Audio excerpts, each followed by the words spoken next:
मनोज जरांगे मराठा आरक्षणासाठी उपोषणाला बसलेत. त्यांच्या मागण्या पूर्ण करणं काहींना शक्य वाटतंय, काहींना अशक्य वाटतंय. घटनातज्ञांना नेमकं काय वाटतं, सरकारसमोर काय काय पर्याय आहेत, यावर ज्येष्ठ विधिज्ञ श्रीहरी अणे काय म्हणालेत आपण पाहूया. मार्ग काढण्यासाठी राज्य सरकारच्या हातात काय आहे का? हो आहे ना. आणि ह्या राज्य सरकारला ते शक्यही आहे.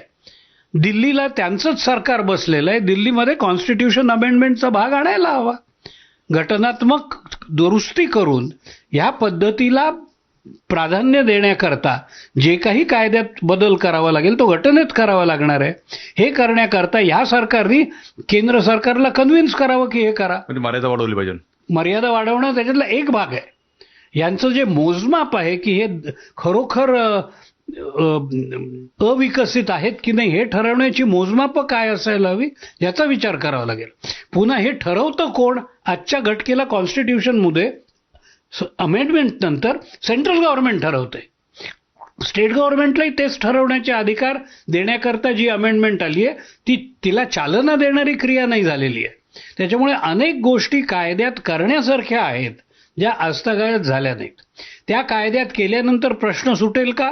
सकृत दर्शनी सुटेल. पण माझ्यासारखा तुमच्यासारखा कुठलाही माणूस कोर्टात केस दाखल करून हे का केलं आणि हे माझ्या हक्कांवर आघात करणार आहे म्हणणारी केस करू शकतो. त्याच्यातून ते पुन्हा वाचून बाहेर यावं लागेल.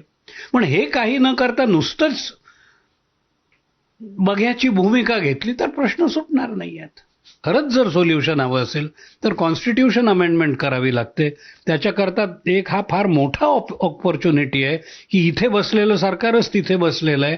त्याच्यामुळे मला हा शब्द वापरायला आवडत नाही पण डबल इंजिन असल्यामुळे वापर करून घ्या ना. 2 इंजिन्सचा बदल आणायचा असेल तर दिल्लीला म्हणा की नाही आमचे लोक ऐकत नाही तिथे, प्लीज हे पार्लमेंटमध्ये अमेंडमेंट आणा.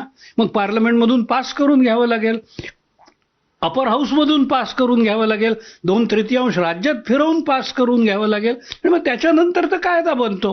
मग तो कायदा बनल्यानंतर इम्प्लिमेंट करावा लागेल. थोडक्यात जरंगे पाटलांच्या नातवांनी जरी फळं पाहिली तरी छपराला हात टेकले म्हणावं लागेल आपल्याला.